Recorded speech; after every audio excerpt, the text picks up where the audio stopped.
All right, so Saying welcome and congrats. There you go. appreciate it. We're going to start the workshop here in a moment. Heather, is there anything you need us to do before we start talking about it, or you just start recording us? Yep, hold on just a minute. I'm almost live. Follow your.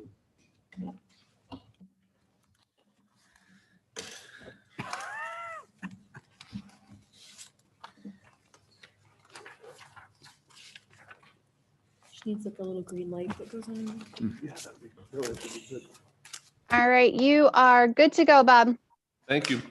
Welcome, everybody, to our workshop for the January 6th zoning board meeting. I'd like to, I know it's not the official time, but I still want to congratulate Beth on becoming vice chair and welcome Tim. First zoning board meeting should be fun and relatively painless. Relatively. Relatively. Well, congratulations. Thanks for jinxing us, Bob. Yeah. There are more brownies. There are more brownies. So this morning, or this afternoon, evening, whatever we're at, I have a couple of topics I want to cover after we do a little bit of a quick straw poll. I'm going to say this out loud, mostly for Tim's sake of understanding what we do here. We have an initial conversation about the agenda for the day, and just get a general straw poll without hearing any testimony or anything of that nature on how we're sort of leaning, so that we can sort of just prepare and line this up. It also gives us a good point to figure out if there's any specific questions we need to ask under testimony, or if it's just going to go through relatively easily. So the person who has the first one, I'm sorry, the first one was me. We should have all given those in for Mealy Kozik. I think I do have everybody's. So 2020 130 and 2020 135 is Christians. Any information that we should be aware of that you know as we stand? Well, they're coming back and forth from last month. Looks like they provided more information this time as far as what the buildings will look like from the road, different angles. I am not opposed to it at all. I think that with the berm and the landscaping, the fact that it is an industrial area, I don't think it's too much out of character. The question I will have about it, though, is what if they, at some point in the future, move out? Will those loading docks have to remain there? Or will they, say that another tenant moves in, can the building be redesigned so that there'll be only loading docks in the back if there's a need for any future tenant besides them to have a front loading dock? That's what they did on the ones on Calkins Road there. I mean, Yeah. the loading docks are still there, but they don't use them as loading docks. It's all offices, you know? Yep. The old Paychex buildings are. I just want to ask if the building is modular in a way that they could remove the loading docks if there's a new tenant that doesn't need them. Okay. Yeah, And that's one question I'm going to ask. that was the only question I had on it. Otherwise, I had no objections to it. It looked pretty straightforward to me. Yeah, and they did a nice job of preparing everything for us as we sort of requested at that informational meeting last month. They did a good job answering the questions, so it was a lot of information to pull from instead of having to make it up. My first official question. Are the pieces of paper always this large? Yes. For the drawings usually. This is the procedure for folding them back after you vote. It's like origami. Yes, there is a procedure, but you don't learn that till the fourth month.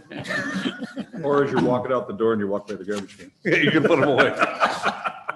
You're not The required. to best keep part them is for putting 7 them on years. this table when we're all up I here. did get it back together though, so. Okay, well, The advantage of the Good social job. distancing, when we were all sitting up there, try to open these. Yeah, there was Yes. nothing we got to share. Well, that's It right. has We made all it were up easier. here, weren't we? What's best that Heather enjoys so much is when we're all opening the papers and talking and she can't hear a dang thing. Or you're hitting the microphone. yeah. You guys are really sweet. And Tim, one other thing, you just want to make sure that when you're speaking, we'll dispense with pleasantries. Don't make eye contact with people behind you, talk into the microphone for Heather's sake. Okay, okay. So Eyes front. it just makes it a lot easier Eyes for ahead. Heather. That's right. It's all about Heather. You will know if you're not loud enough. We'll Oh, be she'll told. remind you. She's tough. That's good though. Beth, application 2020 132 for Stephen Sweet. Okay, so this is a very housing rich neighborhood. And the lot is a 1/4 acre. And I just cannot envision this 18-foot by 18-foot pole barn being hidden behind the 1-car garage. Like, I've sat there a couple times and kind of did one of those like trying to picture it in my head. And I can't get past I really think that would change the characteristic of the neighborhood. Okay. What is, before testimony, what is anybody else leaning towards it or against it? I was kind of on the fence with this because I agree with Beth's point that I don't buy that it would be covered. I drove by there. I don't think the garage would cover it. I can't wrap my head around that either. I'm still open to approving it. I'm more curious as to, I didn't see any rationale in here as to why they want the space. I'd like to know if there'd be an alternative method for maybe a smaller footprint that could accommodate their needs. So maybe it would fit behind the garage. So I more kind of want to work with the applicant on this one. Yeah, There's also, I would ask, why is, I assume this is a rendering. It doesn't exist already, correct? Yes. That's a rendering. So the garage is, or the door is so large that it suggests intent is for something that's big. Vehicles and. That's a good point. Also, in the online imagery that I saw, there's a pool in some of the imagery in the spot. It looks like this is intended to go. Is there a pool there? It doesn't indicate that there's a pool there anymore. It's just the deck and then approximate where I think if you looked at the overhead on Google and trying to figure that one out, like who was around or whatever, there's a pool there, but it looks like one of those inflatables. But I mean, unless they're gonna put the pool in the pole barn Well, to use it year that's an round. option. So valid questions to ask the guy, just general straw polls, are anybody heavily against it while we're talking here? No. Okay, so we'll weigh that one out as we go. We'll learn what I'll we- also throw out just from looking online, I did note that I tried to see the spot where the shed was gonna go on the online imagery, and the trees blocked my view from the online imagery, from the street view. So from my perspective, looking at it online, I could not see that portion of the backyard. Thank you. Bob, I got just one comment for you guys. I did not go and look at the site, but this survey I'm looking at shows that an existing 8x10 shed next to the garage. I don't know if that's still there or not. Oh, so you're saying there's already one? Well, I didn't look at the site, but the survey shows an 8x10 existing attached, well, next to the garage. So this would be a second shed that we're asking about? That may, Potentially. we have to ask that question if it's gonna go or not. I don't know. Cause Is there a second? well, yeah, it says I currently have a 50 square foot. It's this little Oh, it's a little tiny. okay. little thing, but it nonetheless, like you have a 1-car garage, why not add to the side So, and to the back? There's my next comment would have been, town code allows, and this is more for Tim's, because you guys already know, 35-foot wide garage by 30-foot in depth, Without even a variance. without a variance. You know, they may, to make that fit here, they probably need a side setback variance to go 35 in width. I'm just saying that's more square footage overall than adding this 18 by 18, just for reference purposes. 'Cause I Well, that's mean, an option for us to recommend if we, And most people don't go that route just because it's a lot more expensive to put an course. addition on, so. Well, and this is, I mean, if it's like this isn't gonna come on the back of a truck. I mean, this is something that has to be built. right. Probably, yeah. Well, plus you figure the foundation for it is gonna have to be. Plus you gotta do you'll have to do the asphalt along the driveway or along the building to get back there, no? Depending on what they're gonna use it for. Has he said what the intended purpose No. is? No, I That don't looks think the like That paperwork looks like was- I want to put a boat in there. That's what that looks like to me. so I think we got it. Those are valid questions that we should ask, and I think it's appropriate. So I have a feeling that we're sort of on the fence or possibly a no here, so we'll pay attention to that when we go and potentially drop it to the end if we have to have more conversation about it. Who's next? John, I guess you're next. American Freight and, what's the other one? Oh, It's all American. American Freight, yeah, yeah. 2 additional signs that they're looking to get. There's other buildings in there right now that have more than 2 signs. I agree. The other thing is, this is that thing where I consider it to be a weird part of our code. So, Which is on my list of things to go over this winter, so, yeah, yep. okay. We did the same thing for Burlington, you know, so, But honestly, what American Freight is near us? I would have thought like tools like Harbor Freight. Harbor Freight. I don't know American Freight. Harbor Freight's right in the same plaza. Right, Like so 3 or that's 4 where, doors down, if I understand. American Freight is mattresses, furniture and. right, So, but I mean, that helps me define which freight I'm going to. Maybe. When I which first freight, saw which it, freight you're going to? when I first saw it, I thought it was a trucking company, but Yeah, I would agree with you. Well, yeah, freight. So that's it, right? That's all of them that we have to discuss now. So I Oh, don't, this one, if I can just, I want to. oh, please, I'm sorry, Jesse. So that, yeah, I agree, Bob and Kevin, with, this is a really weird aspect of the code. But my only concern with this, I have no concern for what they're planning to do. It doesn't change the character of the plaza, in my opinion, by any stretch of the imagination. But my concern is when we grant these variances, I'm not granting it to the company, it's being granted in perpetuity with the property. So if they're saying, if I'm saying they could have a third and a fourth wall sign, what if the next tenant puts up these big obnoxious signs, not just letters or names like they are in this case? Is there a way to restrict that? I think we can all, one thing that we could potentially do is write on the the special instructions, is we could write something about the overall size, not to exceed. Okay. I think that's a possibility. And Eric's on too, right, Eric? Yeah, no, you're right, Bob. You, not only that, I mean, you can restrict the individual size of the additional signs. So they get an overall size, but if you're approving additional signs, you can restrict them individually. So I think maybe we should do that. think we John, are should. you comfortable with that? Sorry, John, I'm not trying to complicate it. oh, no, I mean, I think that's valid, and it is always my concern. the only thing that I see with it is if we ask these guys to lower this, Play It Again Sports was right next to it, and their sign is a lot bigger than what this is gonna be. So I think the concern, though, because of our code, that I think we should address soon, and I'm going to talk about that in a minute if we have time. But We do. would, not to interrupt you, but Play Against Sports is considered one sign, right? Right, that's what I was gonna say. is- Because So again, they- sport, right? Yeah, that's their name. Right. And So they if, were trying to argue with this is our name of our company as well, but but if they were all connected on one, like, would that be again, considered? Overall square footage. the sign code, we will issue one. Yeah, I'm trying to think how we did that. No, we'd have to issue one sign permit with multiple signs on it in the square footage. I would like to see this just one big Like, rectangle what and if be it done was with it. just one? Right. Yes, But and that's what we're looking towards for future. yes. Hopefully this will be the last time we do this one, but we'll see. And it- So if they do it as one sign, they don't even need a variance, right? Correct. Right.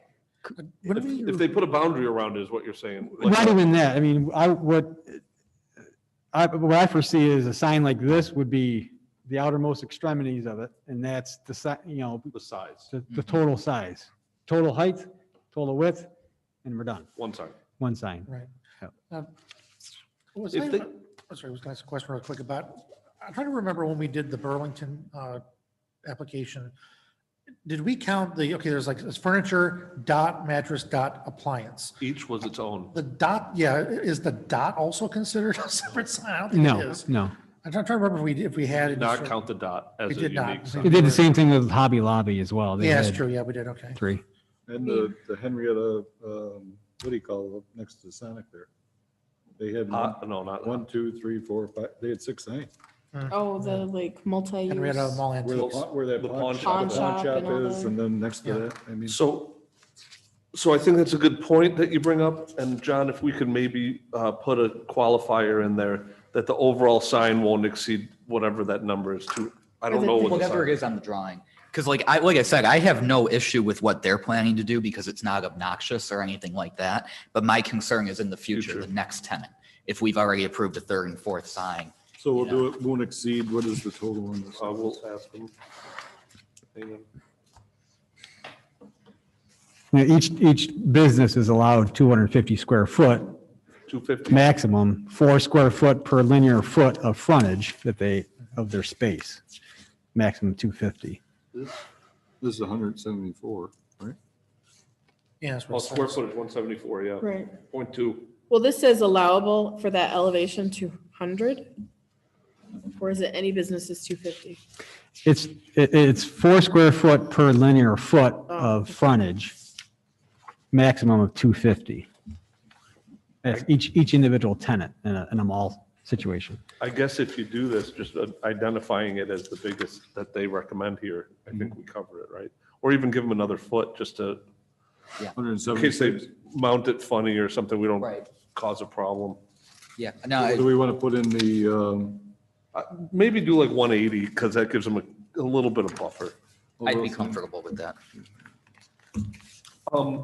So I have 3 or 4 things I would like to discuss briefly, and none of these are, well, actually, some of these are sort of earth-shattering. So I feel like we're done with those comments, at least for the initial thoughts on these. I think I'm comfortable with that. We postponed the one. You all got the documents about the Wiregrass, so we're addressing that.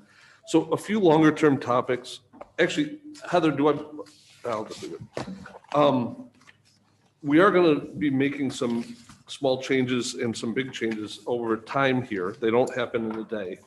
One of the things that we're going to be doing is we're going to be going paperless. So we're going to be getting tablets and things of that nature to help everybody out with this pile of stuff that we don't have to throw away each week or each month. We're going to spend a little bit of time doing some process improvement. Some of those go out towards the applicants because incomplete documentation doesn't help any of us, and we really need to understand some of this better.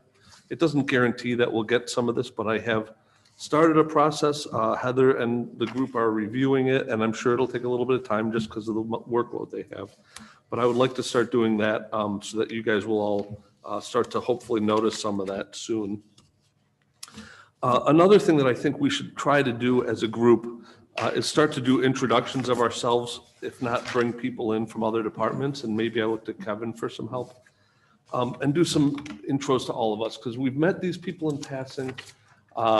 Chris, for example, the engineer, people that are helping us out of the different areas, if we can get a chance to say hi to them and just learn what they do and what they need, I think it would help all of us. And by the way, I think it would help our applicants that come in and wonder what's going to happen after they leave.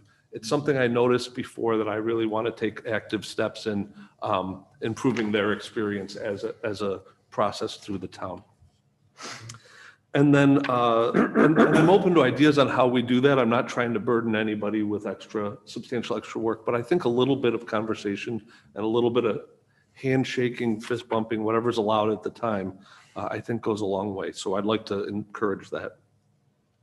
And the final thing, Steve and Kevin and others, Beth, you're going to be brought into this too, but we all are through what it is. Steve's going to start proposing some zoning changes. There's a handful of things that he identified for us, including driveways, specifically with the widths and the turnarounds, as some of the items that we see a lot that are often granted because they make sense, but also not allowing, for example, parking lots like we've also been requested. One of them that I think is pertinent to what we're talking about today is signage. I think there's a whole bunch of things that Steve has identified and others through conversation with him, but also that I've identified from these meetings that we've been a part of, including the one that we just talked about today. So we're going to try to identify ways to improve that so that we don't see as many that are, really not out of character. They're just some technicality. Likewise, sheds. That was my question. Are we doing sheds too? I think we have to have some revisions on the shed components. Whether it's size, total square footage of the yard, look and feel. I don't know all of this offhand, but I think it's something that we should address. So I'd say this to all of you because what I'm looking for in return is just ideas and thoughts on what you think is right or wrong.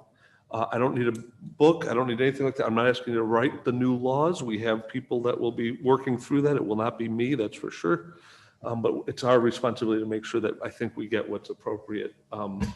A, for us, B, for the town employees, and also for the residents. And then the final thing, which I started to say earlier, is that Beth, for you and I, there may be a couple of extra meetings on this because Steve and about 6 or 7 other people, including I think Kevin's on the list. I think Heather is and some others. we'll all be involved and making sure that we take the information that we've gathered and return that up to them. This is a newer thing that just got mentioned, and I told Steve that we'll do that as a representative. So thank you all. I'm excited about this. I think it's going to be nice. And that's all I have. So with that, I think we, unless there's something that I'm missing, if anybody wants to say anything before we actually meet in 10 minutes, I think we're good. Great. Heather, do we want to shut down this portion? I sure will. Hang tight. Thank you.